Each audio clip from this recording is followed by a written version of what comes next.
जी अस्सलाम वालेकुम everyone. Welcome to my YouTube channel Cambridge lovers. आज हम 0620 का मई जून 2020 का वेरिएंट 42 वेरिएंट 41 को डिस्कस करने वाले हैं। तो चलिए शुरू करते हैं। Question number 1। This question is about elements x, y and z. An atom of element x is represented as x का आपको एटॉमिक मास दिया गया है और आपको एटॉमिक नंबर भी दिया गया है। Name the different type of particles found in nucleus of this atom of x। अच्छा, इसके न्यूक्लियस में कौन कौन से पार्टिकल्स होते हैं? तो आपके न्यूक्लियस के किसी भी एटम में कौन कौन से पार्टिकल्स होते हैं? आपके होते हैं प्रोटॉन्स एंड न्यूट्रॉन्स। और आपके न्यूट्रॉन्स होते हैं। ठीक है, simple. What is the what is the term for the total number of particles in the nucleus of the an atom? आपको जो न्यूक्लियस के अंदर जो आपके नंबर ऑफ पार्टिकल्स होते हैं, जो टोटल नंबर ऑफ पार्टिकल्स होते हैं, उनका क्या कहते हैं? प्रोटॉन और प्लस न्यूट्रॉन से आप क्या कहते हैं? न्यूक्लियॉन्स। चलिए हम टर्म क्या यूज करते हैं? Number of nucleons. ठीक है, nuclear number. What is the total number of particles in the nucleus of an atom of X34? जो है आपका, इसमें आपके न्यूक्लियस के अंदर टोटल नंबर ऑफ पार्टिकल्स कितने हैं? वो आपके 34 है, क्योंकि आपका जो किसी भी एलिमेंट का आपको जो एटॉमिक मास होता है, यानी जो बड़ा नंबर होता है आपका, वो आपको बताता है कि आपका जो न्यूक्लियस है उसके अंदर न्यूक्लियर नंबर कितने हैं। ठीक है, यानी प्रोटॉन प्लस न्यूट्रॉन्स उसके अंदर कितने हैं? तो आपके 34 है। ठीक है। What is the electronic structure of an ion of X2 minus? ठीक है ना, अब आपको इसका आयनिक स्ट्रक्चर लिखना है। अब पहले एक किसी भी एटम के अंदर आपके जितने नंबर ऑफ प्रोटॉन्स होते हैं उतने ही नंबर ऑफ आपके इलेक्ट्रॉन्स भी होते हैं। लेकिन यहाँ पर इसने देखें 2 माइनस चार्ज है, यानी इसने 2 इलेक्ट्रॉन्स क्या किए? गेन किए हैं। तो अब इसके अंदर कितने इलेक्ट्रॉन्स होंगे? 18। ठीक है ना। तो अब इसका इलेक्ट्रॉनिक स्ट्रक्चर आप लिखेंगे। तो पहले शेल में आपके 2 इलेक्ट्रॉन्स होते हैं, दूसरे में 8 होते हैं। ये हो गया आपके 10। और अब आपके तीसरे शेल में कितने होंगे? 8। ठीक है, तो ये है आपके इलेक्ट्रॉनिक स्ट्रक्चर। ठीक है, पहले शेल में आपके 2 इलेक्ट्रॉन्स होते हैं, 2 से ज़्यादा आप इलेक्ट्रॉन नहीं डाल सकते पहले शेल में। दूसरे में आपके 8 होते हैं मैक्सिमम, और तीसरे में आपके 18 डाल सकते हैं, लेकिन यहाँ पर 8 होंगे। ठीक है। Suggest the formula of the compound formed between aluminium and x. तो आपका एक्स जो है आपका 2 माइनस है, और एल्यूमिनियम आपका क्या होता है? 3 प्लस। तो इनके जो फार्मूला बनेगा वो क्या बनेगा? L2X3। ठीक है, तो L2X, तो ये आपका फार्मूला बनेगा कंपाउंड का, जब आप एल्यूमिनियम और एक्स को रिएक्ट करवाएंगे। What term is used to describe atoms of same element with different number of particles in the nucleus? तो आपका जो कोई भी ऐसा आइटम या एक एलिमेंट जो जिसमें आपके जो न्यूक्लियस का जो मास है वो चेंज हो, तो ऐसे आइटम्स को हम क्या कहते हैं? वो एक दूसरे को आइसोटोप्स होते हैं। आइसोटोप्स। ठीक है ना।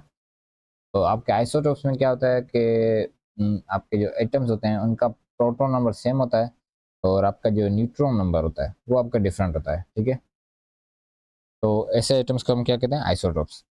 Identify the atom against which relative masses of all other atoms are compared. तो आप कार्बन 12 से कंपेयर करवाते हैं।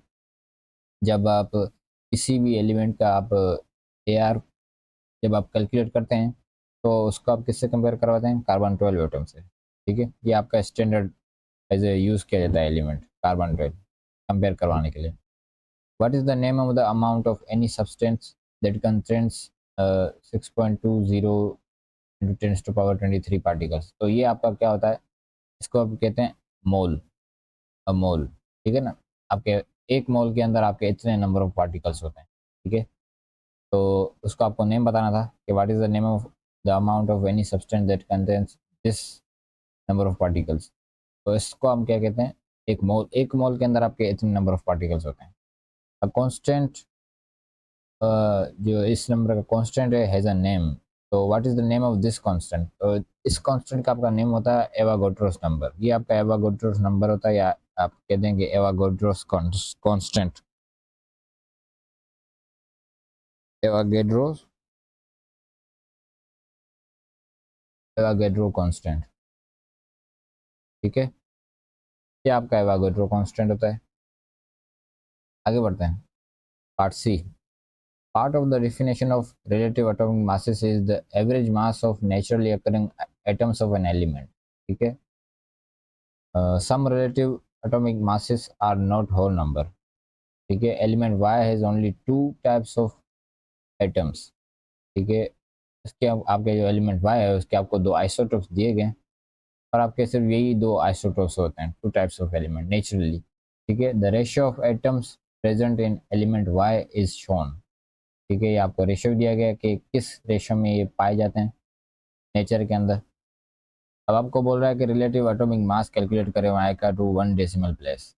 तो आपका जब आप किसी भी एलिमेंट का आप रिलेटिव एटॉमिक मास कैलकुलेट करते हैं यानी AR, तो आप वो किस तरह से करते हैं, जब आप जो भी आपके नेचुरली अकेयरिंग आइसोटोप्स होते हैं उस एलिमेंट के, उनको आप प्लस करते हैं और उनके अबंडेंस से पहले उनको मल्टीप्लाई करते हैं कि किस अबंडेंस में वो पाए जाते हैं। तो यहाँ पर आपको देखिए रेशियो दिया गया है। तो यहाँ पर y69 का रेशियो क्या है, तो यहाँ पर मैं पहले कैलकुलेट करता हूँ। 69 को जो है उसका रेशियो क्या है, 3 है, और ओवरऑल कितना है, 5 है, ठीक है, रेशियो प्लस 71, और ये कितने रेशियो में पाया जाता है, 2 में, और टोटल ये कितने हैं, 5, ठीक है। इस तरह से अब आप इसको कैलकुलेट कर लेंगे और आपके पास जो आंसर आएगा वो आएगा 69.8, ठीक है। तो 69.8 इसका आपका है AR यानी एटॉमिक मास, ठीक है। उसने आपको बोला था कि 1 डेसिमल प्लेस में आंसर देना है। Identify element Y. अब आप पीरियोडिक टेबल से देखेंगे कि ये आपका जो AR है ये यानी 69.8 यानी अप्रोक्सीमेटली 70, ये किस एलिमेंट का है आपका AR, ठीक है। तो यहाँ पर अगर आप देखें गैलियम को, तो ये आपका 70 है आपका गैलियम का एटॉमिक मास, ठीक है। तो यानी ये आपका कौन सा एलिमेंट है, गैलियम है, ठीक है।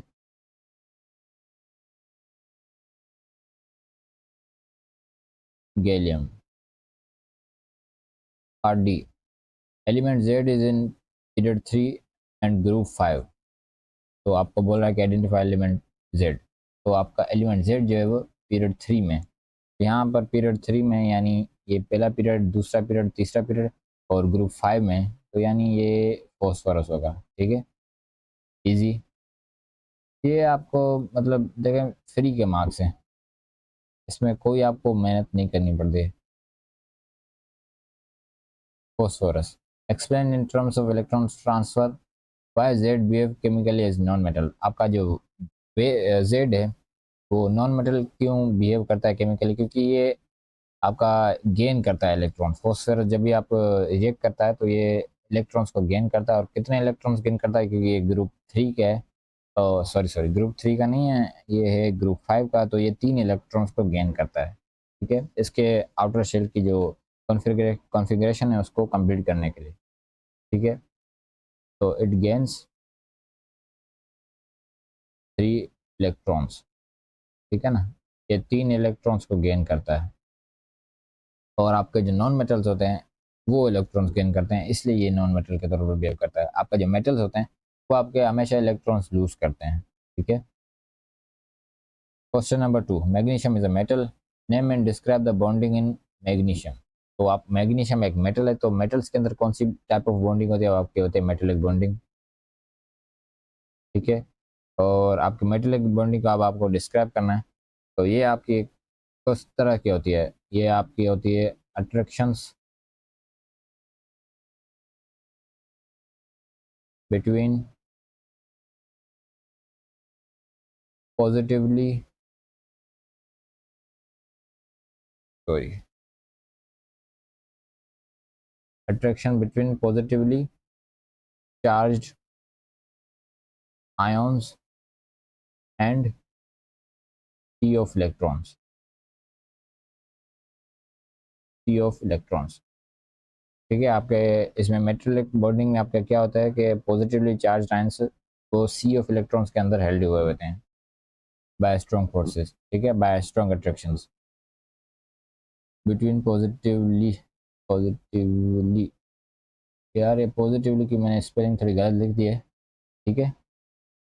तो ये आपका मेटेलिक बॉन्डिंग आपकी किस तरह से होती है, आपके attraction between positively charged ions and sea of electrons होती है, ठीक है।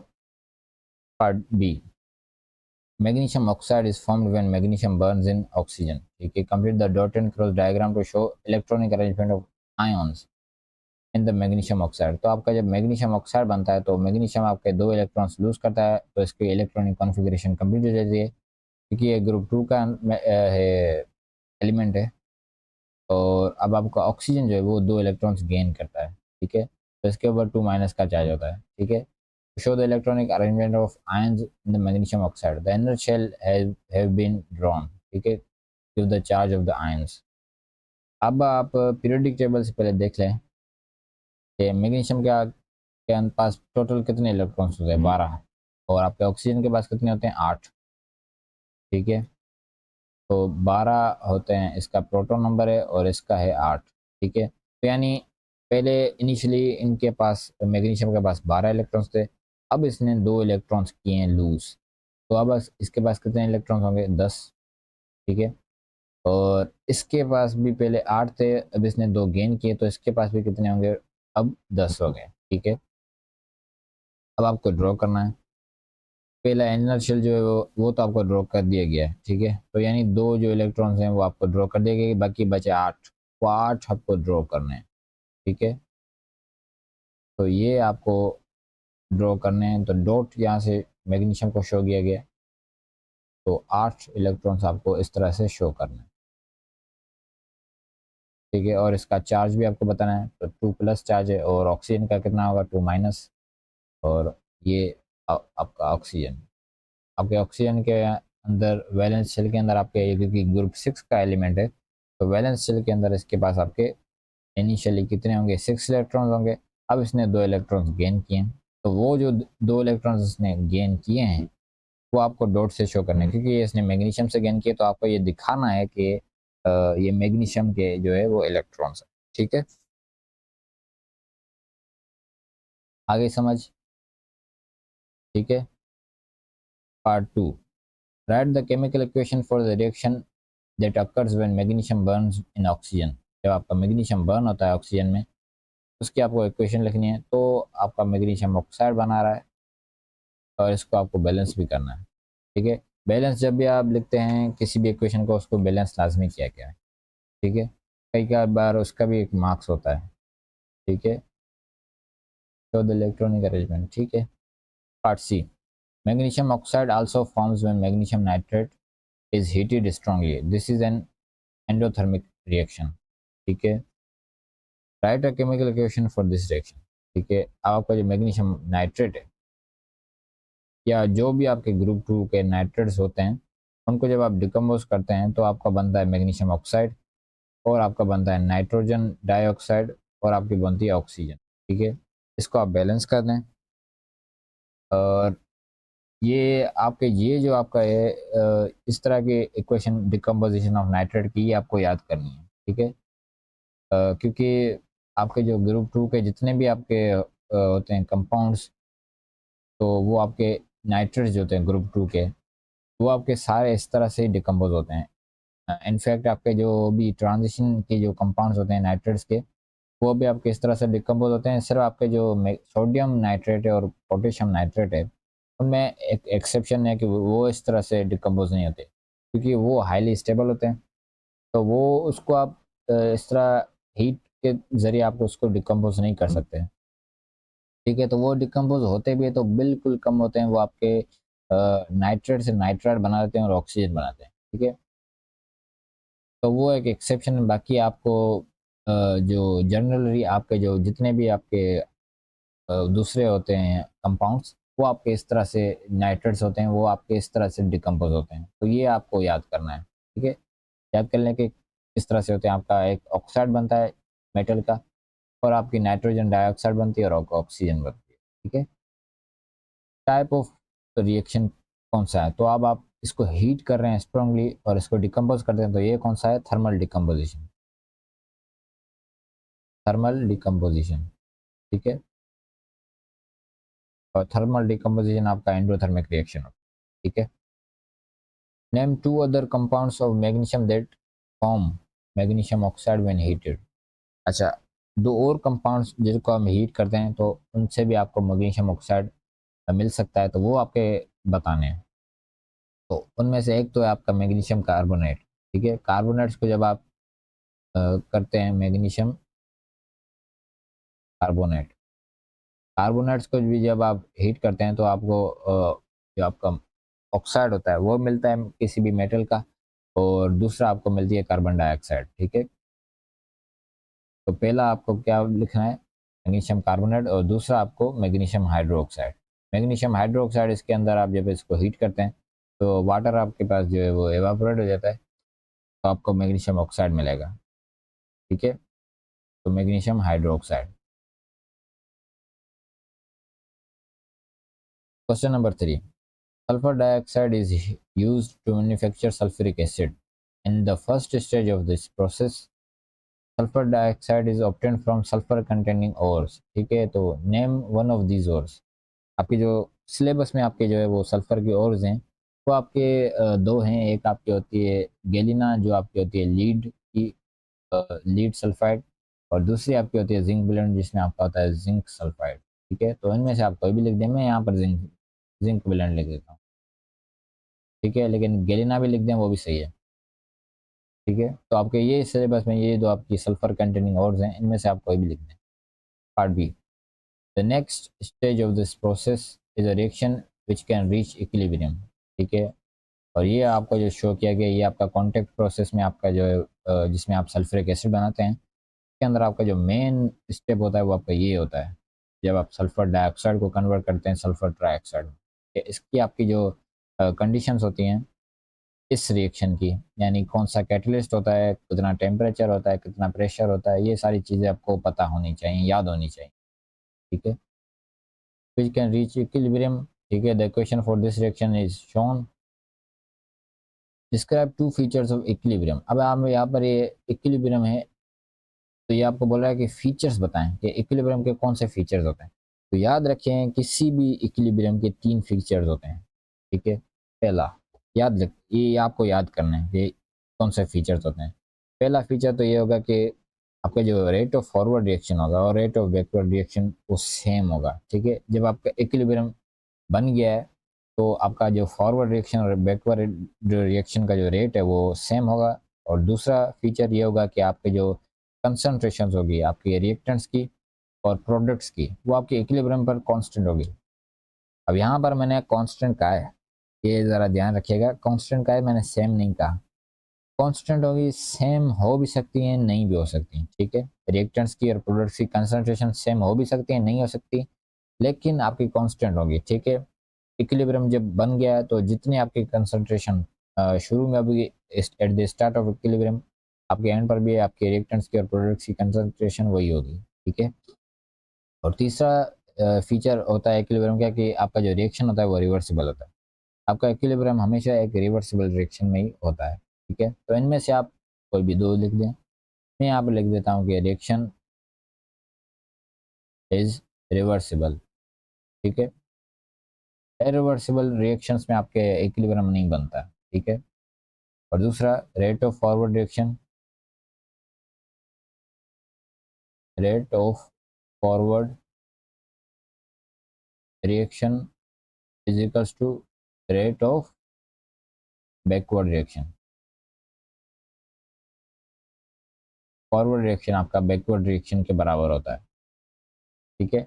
Name the catalyst used in this stage. अब देखिए यहाँ पर इसने आपसे पूछ भी लिया, तो ये आपको पता होना चाहिए, याद होना चाहिए। वेनेडियम 5 ऑक्साइड या वेनेडियम पेंटा ऑक्साइड, वेनेडियम 5 ऑक्साइड, या जिसको आप V2O5 भी कहते हैं, ठीक है। ये आप यूज़ करते हैं एज ए कैटलिस्ट।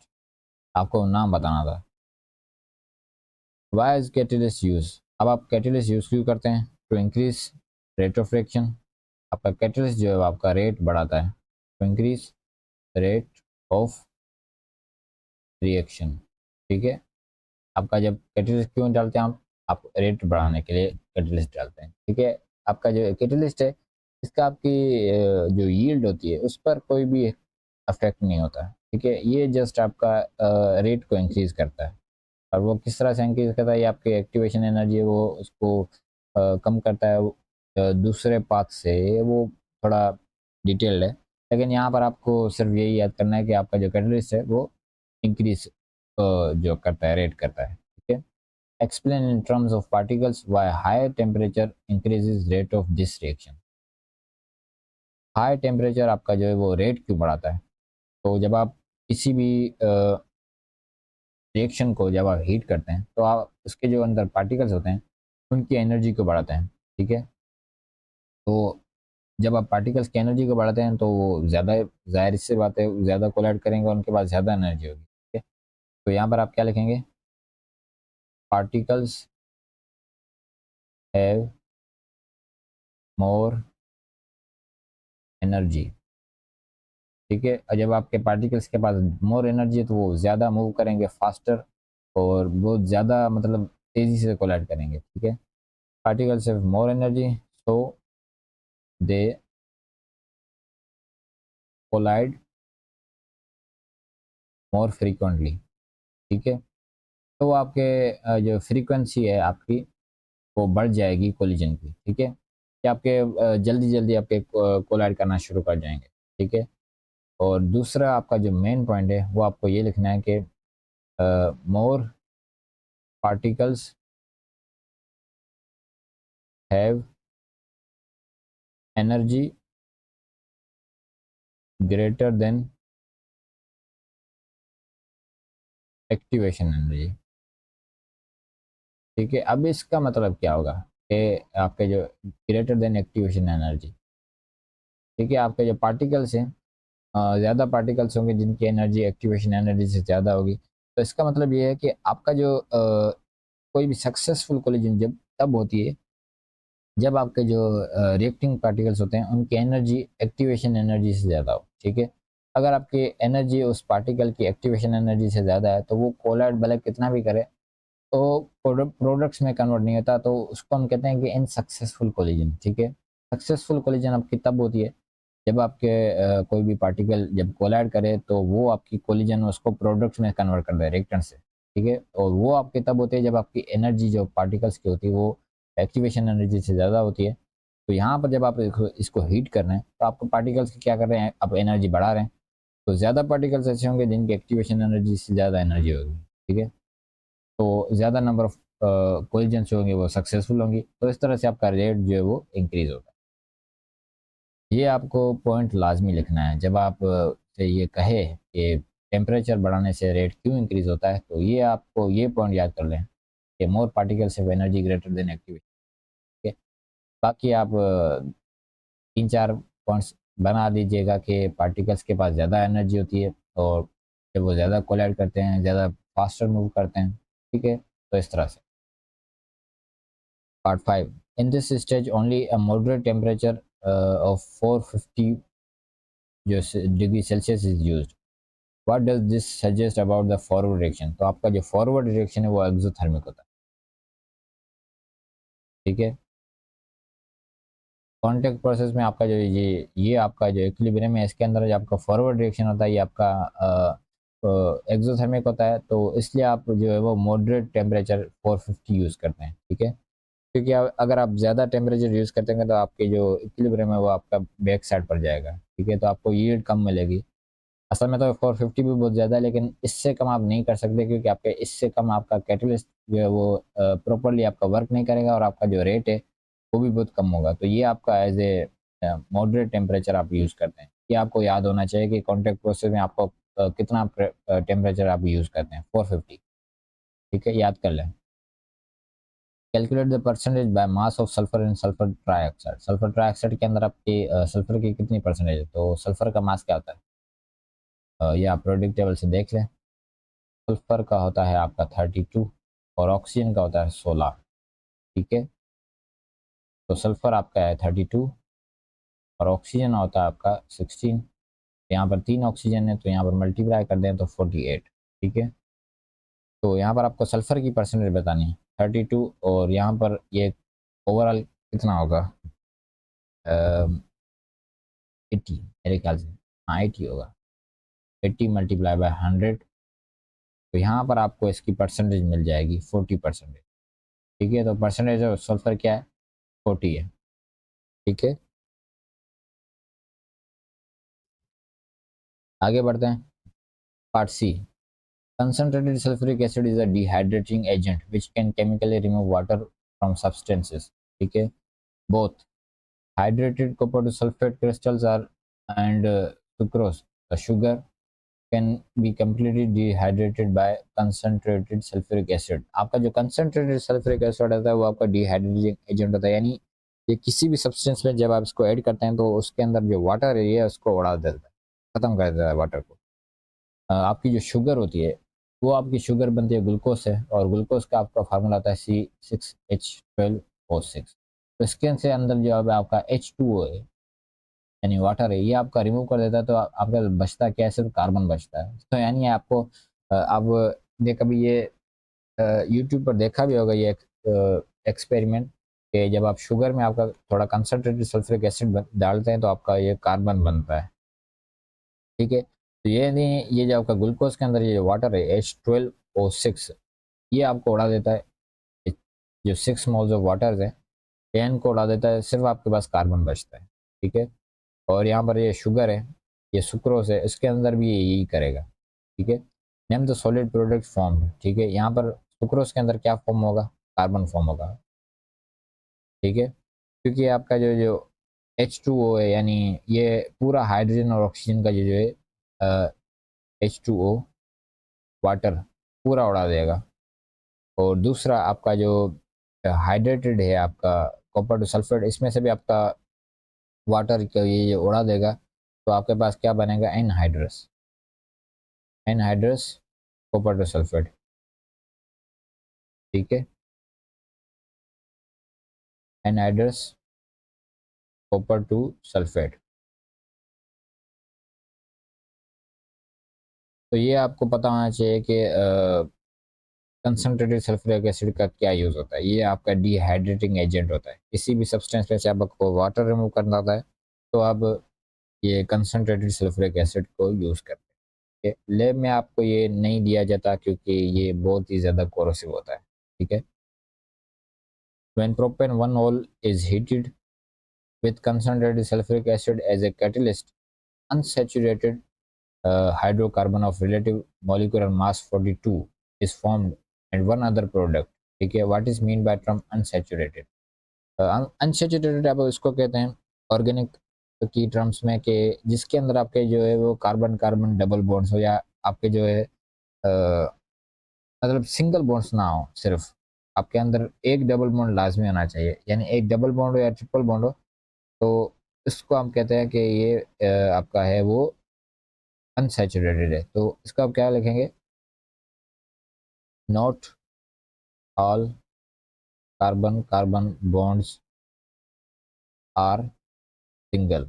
ठीक है, आप इस तरह से लिख दें, अभी लिख दें कि molecule which contains carbon carbon double bond. ठीक है, ऐसा कंपाउंड जिसके अंदर आपके कार्बन कार्बन डबल बॉन्ड हो या कार्बन कार्बन ट्रिपल बॉन्ड हो, तो ऐसे कंपाउंड्स को हम क्या कहते हैं कि ये अनसैचुरेटेड कंपाउंड्स हैं, क्योंकि सैचुरेटेड होता है कि आपके जितने भी कार्बन कार्बन के बॉन्ड्स हैं वो सिंगल है। ठीक है, right the chemical equation for this reaction. अब आपका जो प्रोपेन 1 मोल है, तो प्रोपेन 1 मोल यानी C3H5OH, ये जिसका आप इसको रिएक्ट करवा रहे हैं कंसनट्रेटेड सल्फ्यूरिक एसिड से, तो आपको 40 जो 2 है मोलिकुलर मास हाइड्रोकार्बन का अनसैचुरेटेड है वो बन रहा है। तो यानी अब ये भी इसमें से भी आपका जो अल्कोहल है इसमें से भी ये आपका वाटर को रिमूव कर देगा, कंसनट्रेटेड सल्फ्यूरिक एसिड। तो इसमें से अगर आप H2O को रिमूव कर दें तो बस आपके पास बचता क्या है, C3H6, ये आपका अल्कीन है, प्रोपीन बनता है आपका, और दूसरा आपका बनता है वाटर। ठीक है, तो इसकी आपको इक्वेशन इस तरह से लिखनी थी। ठीक है, आप अल्कीन में से जब आप इसको वाटर डालते हैं तो आपका अल्कोहल बनता है, लेकिन यहाँ पर आप कंसनट्रेटेड सल्फ्यूरिक एसिड ये इसमें वाटर को डाल देगा। ठीक है, तो ये यहाँ पर आपको अल्कीन मिलेगा। ठीक है, इस तरह से आप अल्कीन भी बना सकते हैं। ठीक है, अल्कोहल्स को जब आप कंसनट्रेटेड सल्फ्यूरिक एसिड से ये करवाएंगे तो आपको अल्कीन मिलेगा। ठीक है, name the unsaturated hydrocarbon form, तो यहाँ पर क्या बना है, प्रोपीन, या प्रोपनीन भी लिख दें या प्रोपीन भी लिख दें, दोनों सही हैं, प्रोपीन। ठीक है। Question number 4, this question is about reactions of bases and acids. ठीक है। Ammonia is a gas at room temperature, what is the test for ammonia. Ammonia का टेस्ट क्या होता है, आपका होता है लिटमस का टेस्ट। ठीक है। डैम्प लिटमस टेस्ट होता है आपका, टर्न लिटमस ब्लू, क्योंकि आपका जो अमोनिया है वो बेस है, और बेसिस आपके जो होते हैं वो लिटमस को ब्लू कर देते हैं। ठीक है। Ammonia is part B, ammonia reacts with water to form ions. ठीक है। ये आपको दी गई equation, how does this equation shows that ammonia behave as bases, base के तौर पर अमोनिया कैसे रिएक्ट कर रही है, इस इक्वेशन आपको कि एक आपको इक्वेशन किस तरह से बता रही है। तो यहाँ पर अगर आप देखें तो अमोनिया ने एक प्रोटॉन गेन किया है वाटर से। ठीक है। प्रोटॉन आप कहते हैं H प्लस आयन को। ठीक है। तो यहाँ पर देखें अमोनिया ने H प्लस आयन गेन किया, तो ये अमोनियम आयन बना। तो आपके जो प्रोटॉन एक्सेप्टर्स होते हैं वो आपके कौन होते हैं, बेसिस होते हैं। ये आपकी बेस की आ, ये डेफिनेशन भी है कि प्रोटॉन एक्सेप्ट कर, प्रोटॉन एक्सेप्टर होते हैं। तो यहाँ पर आप क्या लिखेंगे, अमोनिया हैज़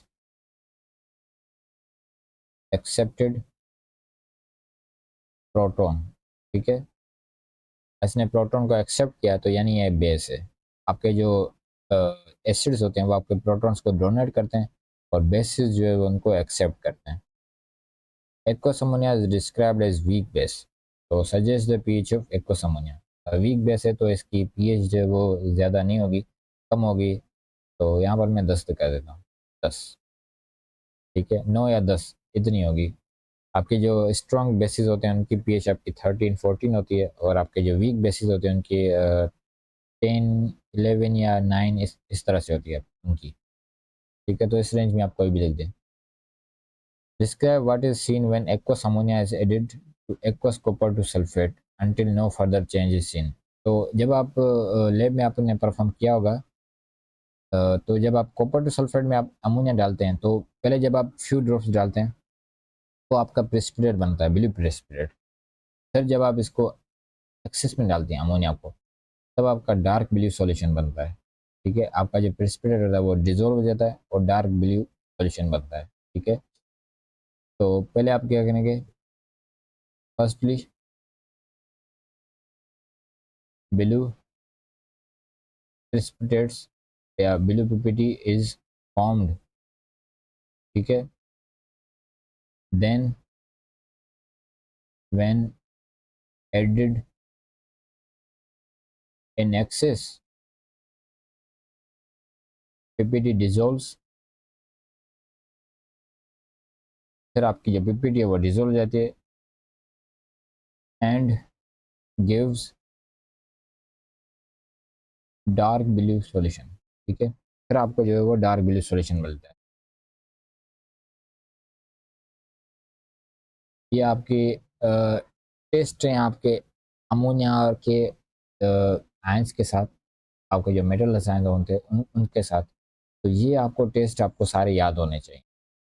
ये आपको मतलब ये आपको पूछता है कि अमोनिया का या फिर NH3 का या फिर NaOH का किसी भी जो आपका मेटल आयन है उसके अंदर उसका क्या टेस्ट होता है, ये आपको याद होने चाहिए। ये आपके लैब टेस्ट है।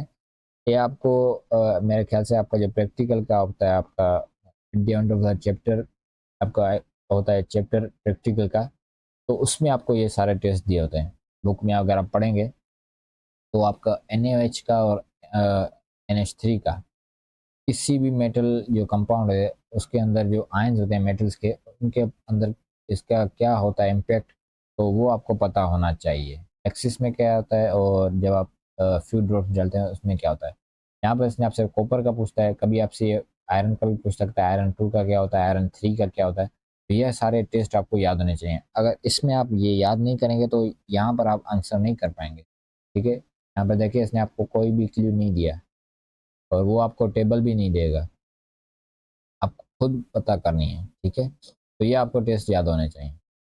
Part C, sodium hydroxide is a strong alkali that reacts with dilute sulphuric acid exothermically, ठीक है। What type of reaction is this? तो जब आपका सोडियम हाइड्रोक्साइड वो क्या है, आपका बेस है और सल्फ्यूरिक एसिड है। तो एसिड और बेस जब आप रिएक्ट करते हैं तो आपको क्या बनाते हैं, आपका साल्ट और वाटर बनाते हैं। और ये आपका किस कौन से टाइप का रिएक्शन होता है, आपका ये होता है न्यूट्रलाइजेशन। ये है आपका न्यूट्रलाइजेशन का रिएक्शन, ठीक है। Complete the equation for the reaction between aqueous sodium hydroxide and sulphuric acid. तो सल्फ्यूरिक एसिड जब आप ये करवाते हैं तो यहाँ पर बनाता है सोडियम सल्फेट और यहाँ पर वाटर, ठीक है। इसको आप बैलेंस कर दीजिए तरह, ठीक है। Part D, a student wanted to find the concentration of some dilute sulfuric acid by titration. The student found that 25 cm cube of 0.04 molar NaOH you have reacted with exactly 20 cm cube of sulfuric acid, ठीक है।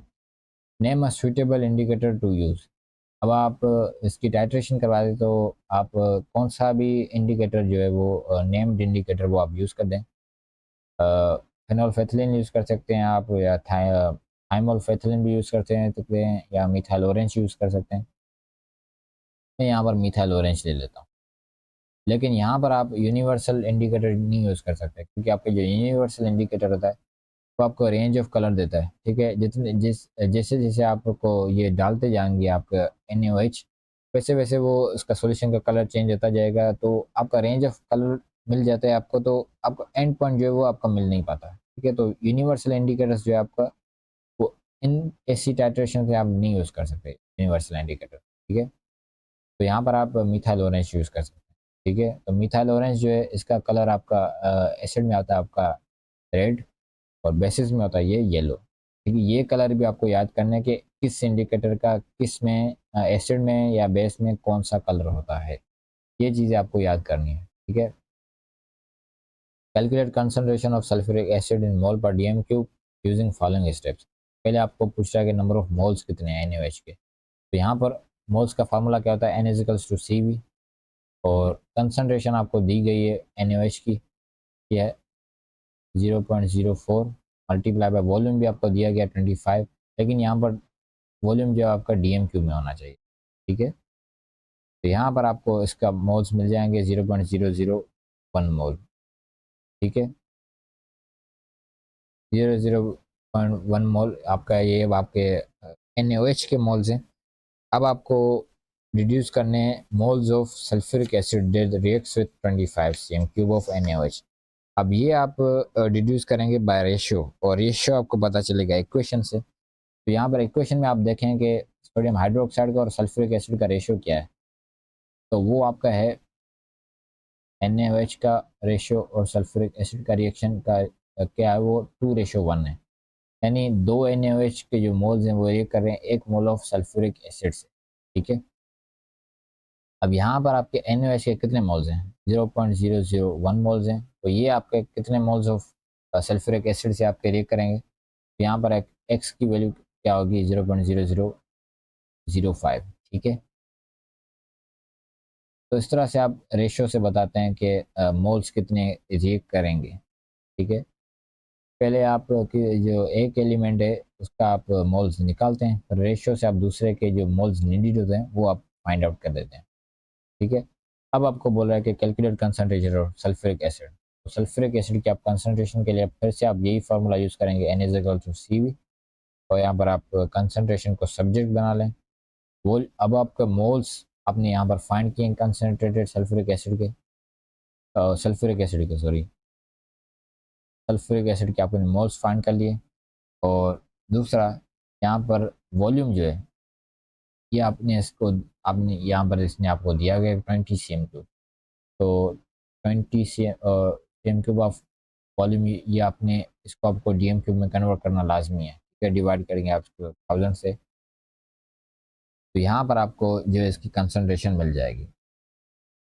तो वो आपको मिल रही है 0.001 0.025, ठीक है, ये आप कैलकुलेटर से कैलकुलेट कर लीजिएगा, 0.025 मोल्स पर डीएम क्यूब, ठीक है। तो ये है आपकी कंसनट्रेशन, इस तरह से आप फाइंड आउट कर सकते हैं।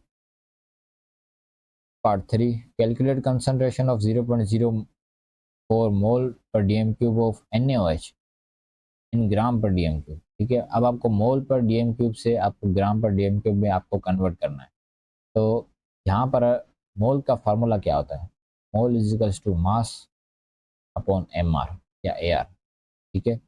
यहाँ पर आपको मास अगर आपको चाहिए होता है तो आप क्या करते हैं, मोल को मल्टीप्लाई कर देते हैं MR से या AR से, ठीक है, ठीक है। तो यहाँ पर आपको मास मिलता है ग्राम्स में, यहाँ पर भी आपको यही हो रहा है, ठीक है। मोल है, आपको इसको ग्राम में कन्वर्ट करना है, तो सिंपली आप NaOH का जो मास है, MR है सॉरी, तो MR पहले आप NaOH का कैलकुलेट कर लें, ठीक है, पीरियोडिक टेबल से देखकर। तो यहाँ पर सोडियम का कितना होता है आपके 23 होता है आपका एटॉमिक जो मास होता है सोडियम का, ऑक्सीजन का होता है 16 और हाइड्रोजन का होता है 1। तो ये ओवरऑल क्या बना 40, ठीक है। तो यहाँ पर अब आपको ये जो MR है इसको आप मल्टीप्लाई कर दें इसके मोल से, 0.04 मोल मल्टीप्लाई बाय 40। तो ये आप अगर अब जब आप करेंगे तो आपको मिलेगा 1.6 ग्राम पर डीएम क्यूब, ठीक है। तो इस तरह से आपको ये कैलकुलेट करना है। ये आपको जो MR है NaOH का, ये आपको पीरियोडिक टेबल से कैलकुलेट करना है। जितने भी आपके जो एटम्स हैं इसके अंदर, सोडियम है, ऑक्सीजन है और हाइड्रोजन है, इनके आपको जो ARs हैं वो आपको देखने हैं पीरियोडिक टेबल से, और फिर आपको इसको कैलकुलेट करना है, ठीक है। Question number 5, ethanol is manufactured by two different processes, ठीक है। आप दो तरीके से इथेनॉल बनाते हैं, एक आप फर्मेंटेशन से बनाते हैं और दूसरा आप बनाते हैं हाइड्रेशन से। तो फर्मेंटेशन में आपका जो ऑर्गेनिक प्रोडक्ट होता है, रिएक्टेंट होता है सॉरी, वो आपकी होती है शुगर सॉल्यूशन, शुगर होती है आपकी। तो शुगर शुगर सॉल्यूशन, आपको यहाँ पर ये बताना है पार्ट ए में कि for each process name the organic reactant, reactant बताना है और टाइप ऑफ रिएक्शन। जब आप शुगर सॉल्यूशन से आप बनाते हैं इथेनॉल, तो वो आपका कौन सा टाइप ऑफ रिएक्शन होता है, ये आपका होता है फर्मेंटेशन, ठीक है। और दूसरा आप बनाते हैं आपको ये इथीन से। तो इथीन से जब आप बनाते हैं तो इथीन में आप वाटर ऐड करते हैं, तो ये आपका बन जाता है इथेनॉल। तो ये आपका कौन सा टाइप ऑफ रिएक्शन है, यानी आप वाटर एडिशन कर रहे हैं, तो ये आपका है हाइड्रेशन, ठीक है। एडिशन ऑफ वाटर को हम क्या कहते हैं, हाइड्रेशन, यानी इसकी आपने हाइड्रेशन करवाई है इथीन की, ठीक है। Part B, alcohols can be oxidised to form carboxylic acids, name a suitable oxidising agent for this reaction. अब जब आप अल्कोहल्स को ऑक्सीडाइज करना चाहते हैं तो आप ऑक्सीडाइजिंग एजेंट यूज़ करते हैं, वो आपका होता है एसिडिफाइड, एसिडिफाइड KMnO4 या पोटेशियम मैग्नेट 7, इसका पूरा नाम आप लिखेंगे, ठीक है, पोटेशियम मैग्नेट 7, ये आप यूज़ करते हैं acidified potassium manganese 7 as a oxidising agent, और ये आपका पावरफुल ऑक्सीडाइजिंग एजेंट है, ठीक है। Part C, alcohols can be partially oxidised to form aldehydes, ठीक है। Aldehydes are homologous series of organic compounds, ये आपकी जो होमोलोगस सीरीज है अल्डिहाइड्स की, ये आप टेस्ट लेवल में आप पढ़ेंगे अल्डिहाइड्स को, ठीक है। Partial oxidation is achieved by reacting an alcohol with the oxidising agent in distillation apparatus is shown, ठीक है। यहाँ पे इसकी आप पार्शियल ऑक्सीडेशन या आपको किस तरह से करवाते हैं अल्कोहल से, आप जो अल्कोहल है उसको आप रिएक्ट करवाते हैं ऑक्सीडाइजिंग एजेंट से डिस्टिलेशन apparatus में, यानी ये जो आपका apparatus है इसमें। तो यहाँ पर आपको बोल रहा है कि नेम apparatus ए को आप कहते हैं कंडेंसर, कंडेंसर, कंडेंसर, ठीक है। लाइव भी कंडेंसर भी कहते हैं और कंडेंसर भी कहते हैं, लेकिन आप कंडेंसर लिख दें काफ़ी है, ठीक है। On the diagram use one arrow to show where the water enters the apparatus। अब यहाँ पर आपको ये डायग्राम याद होनी चाहिए, पता होना चाहिए कि वाटर इन कहाँ से होता है, यहाँ से आता है आपका वाटर इन, ठीक है। कई आप अक्सर बच्चे लिख देते हैं कि यहाँ से होता है इन, लेकिन यहाँ से वाटर आउट होता है और यहाँ से वाटर इन होता है, ठीक है। जो निचला आपका होता है इनलेट होता है, ठीक है, उससे आपका वाटर जो है वो इन होता है और यहाँ से आपका वाटर आउट होता है।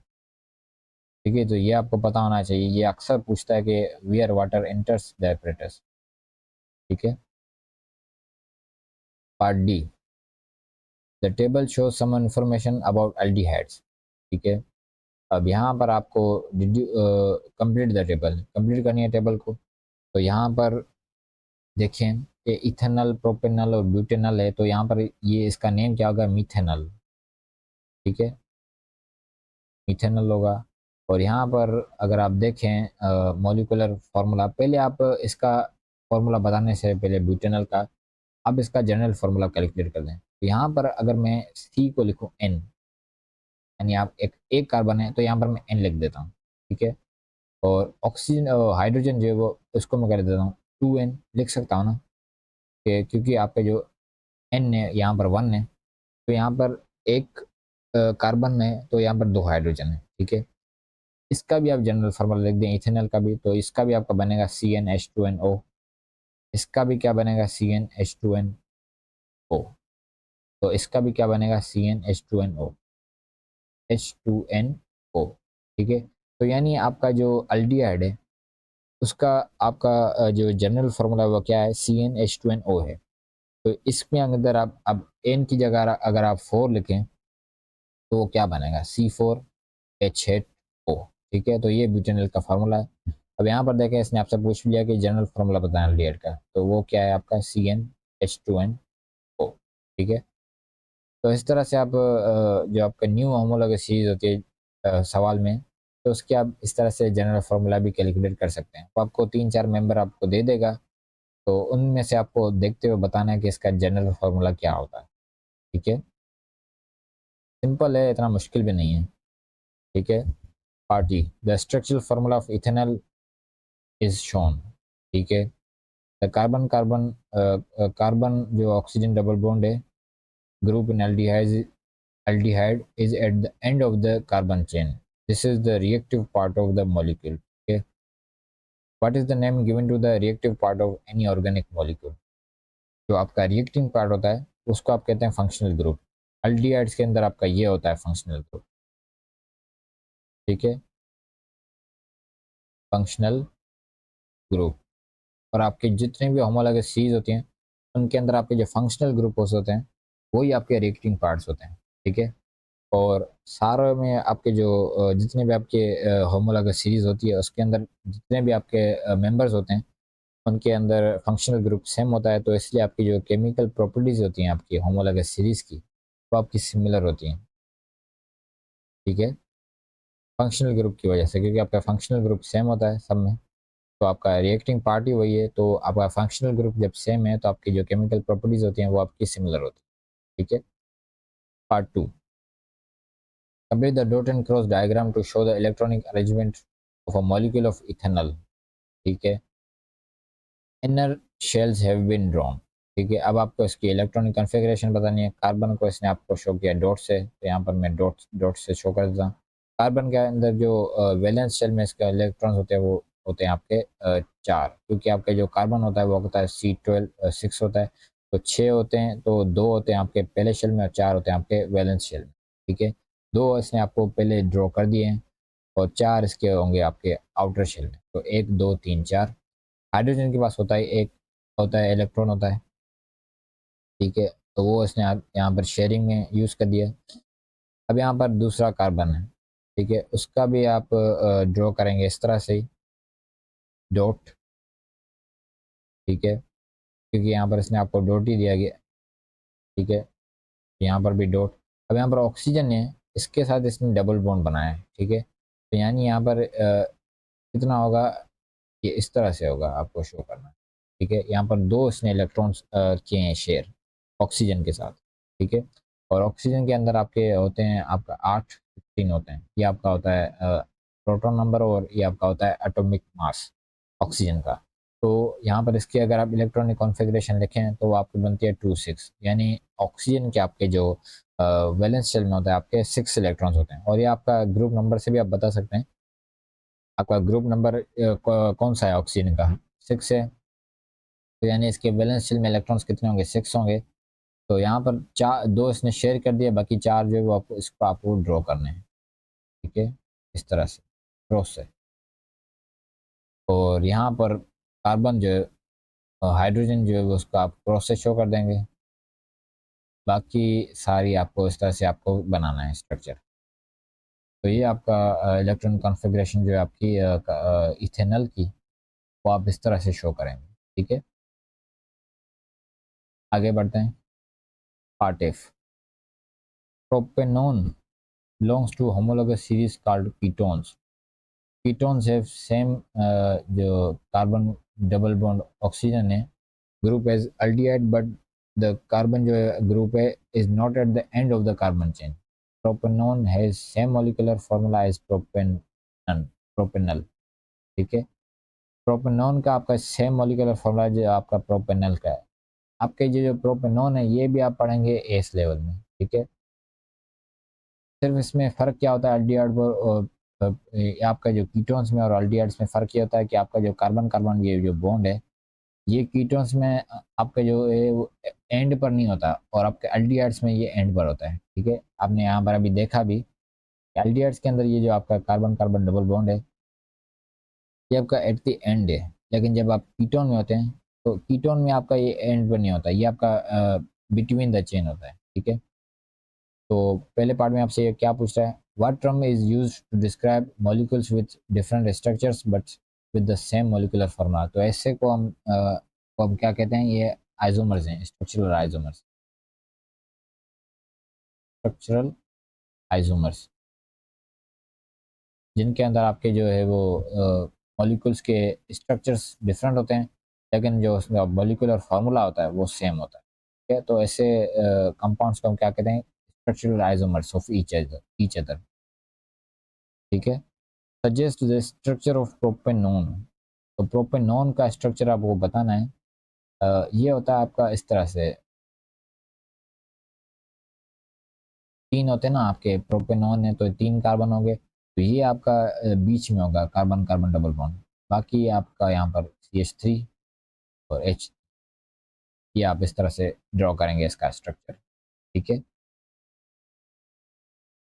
तो all of the atoms and all of the bonds, अच्छा आपको पूरा पूरा स्ट्रक्चर ड्रॉ करना है, सॉरी। तो ये आपको अगर आपको पूरा करना है तो आपको पूरे बॉन्ड्स शो करने पड़ेंगे। तो ये आप इस तरह से ड्रॉ नहीं करेंगे, ये आप ड्रॉ करेंगे इस तरह से।